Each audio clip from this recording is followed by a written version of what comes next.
खनिया थाना के मायापुर थाना अंतर्गत ग्राम राउटेरा में गांव के बाहर रहने वाले एक बुजुर्ग दंपत्ति और उनके पड़ोस में रहने वाली महिला की गला दबाकर हत्या कर दी गई थी।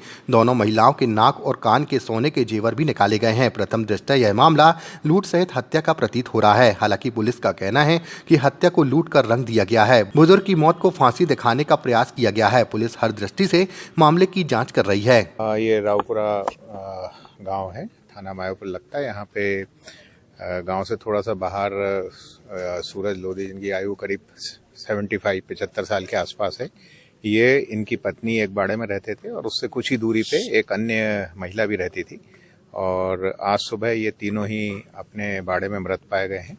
और प्रथम दृष्टया जो अभी देखा गया है, इनका गला घोटने से हत्या होना ऐसा प्रतीत हो रहा है। यद्यपि हमारी एफएसएल की टीम ग्वालियर से आ गई है और सभी ऑफिसर्स जो हैं यहाँ पे आ गए हैं और इसमें एफआईआर दर्ज करके और इन्वेस्टिगेशन अब किया जाएगा। ये एक सनसनीखेज प्रकरण है क्योंकि एक ही समय में 3 लोगों की हत्या हुई है और हमारा ये प्रयास है कि जल्द से जल्द इसमें हम अपना साइंटिफिक इन्वेस्टिगेशन करके और जो भी आरोपी हैं उनको शीघ्र हम गिरफ्तार करें। सर, यहाँ कुछ समझ में आया आपको क्या होगा ऐसा?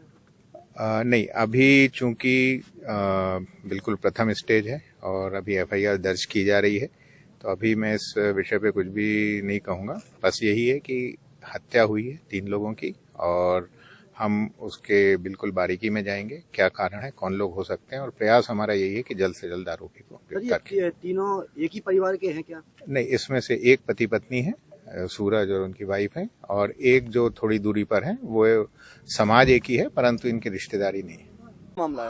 मामला ये है कि सुबह अचानक एक लड़का था चाचा का, तो वो गया सुबह, उसने बताया कि दादी के पास आया था कि वहाँ पे देखा तो तीनों मृत अवस्था में पड़े हुए थे।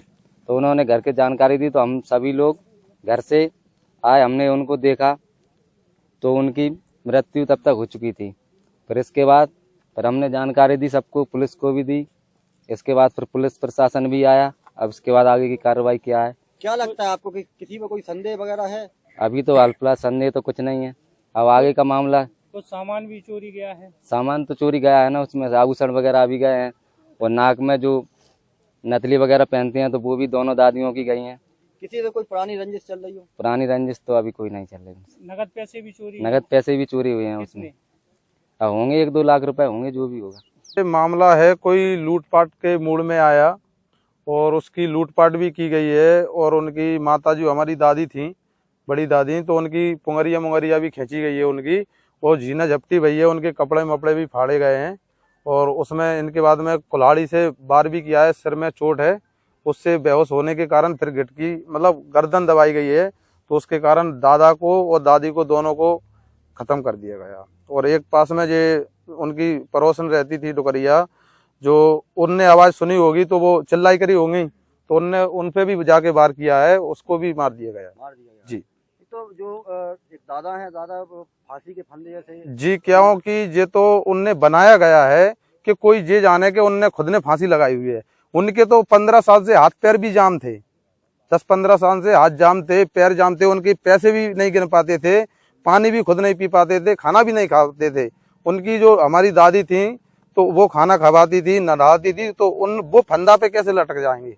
खड़े नहीं हो पाते थे, बैठ नहीं पाते थे।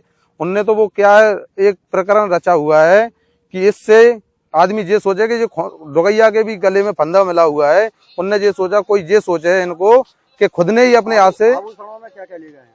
आभूषण में नाक की नथली ले गए हैं, दोनों डुकरियों की, और अंदर से रकमपात भी उसके पास, डुकरिया के पास बहुत सी थी, वो भी ले गए हैं, और पैसे वगैरह भी रखे थे एक बक्सिया में।